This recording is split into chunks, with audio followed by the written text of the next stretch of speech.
Jimmy Murphy here with Bruins President Cam Neely.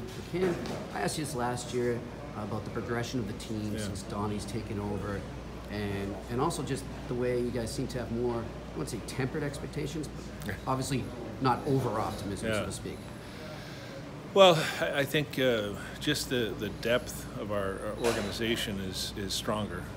We've got guys there where, you know, we had some difficult decisions to make this particular training camp based on some of the way the younger players have played. We certainly hope the players that stuck around here all last year for the first year are going to improve. We want guys to push. You know, I think it's important to see, for players to see there may be opportunities for them to take a job, and then it's up to them to see, you know, if they can do that, and it's up to us to evaluate to see do they really go after that opportunity. Expectations, you know, we expect to. We expect to make the playoffs. You know, we're a team that you know that's our expectations. Obviously, we want to compete for the Stanley Cup and have a team that can win the Stanley Cup. But first and foremost is getting to the dance. Right.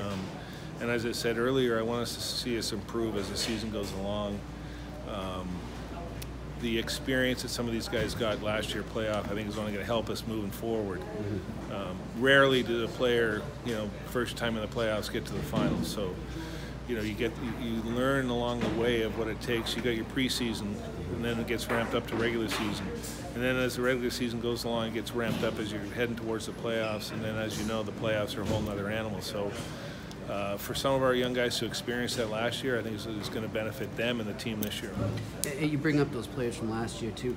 How do you caution them in terms of, look, other teams know what you're about now. I mean, they know what you can bring, and they're going to make adjustments. So you want them to learn from last year, but you also want them to know that it's going to be even tougher. Right. Well, they have to understand, and I'm sure they've been told that it is going to be more difficult. I mean, we're not surprising anybody, and they're not going to surprise anybody.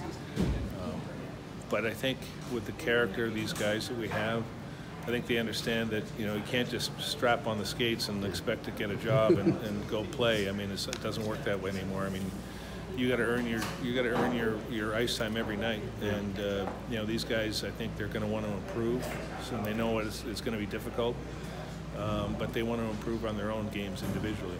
What did it feel like for you to know that you were part of that Tavares dance too? Like, what does that say to you about the direction of the team right now? You referred to you're building a system, but just in terms of where you are right now, what did that tell you?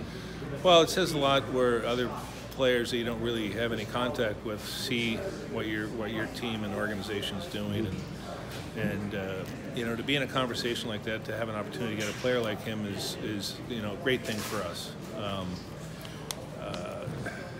You know, it's one of those things where you want to be in those conversations. You want players on other teams to talk about what the Boston Bruins are doing. I mean, you know, hopefully, you know, those are things that, you know, I think other players take pride in. You know, when they're playing for a good organization, they take pride in. When they play in a great city, they take pride in that. You know, but for us too, it's still really about drafting properly and then developing these guys and getting them in our lineup. And then if we do have opportunities to be in a conversation with a Tavares type player, I mean, you know, that can only help your club if you end up landing a player like that. All right, thanks a lot, Kim. Okay, no problem.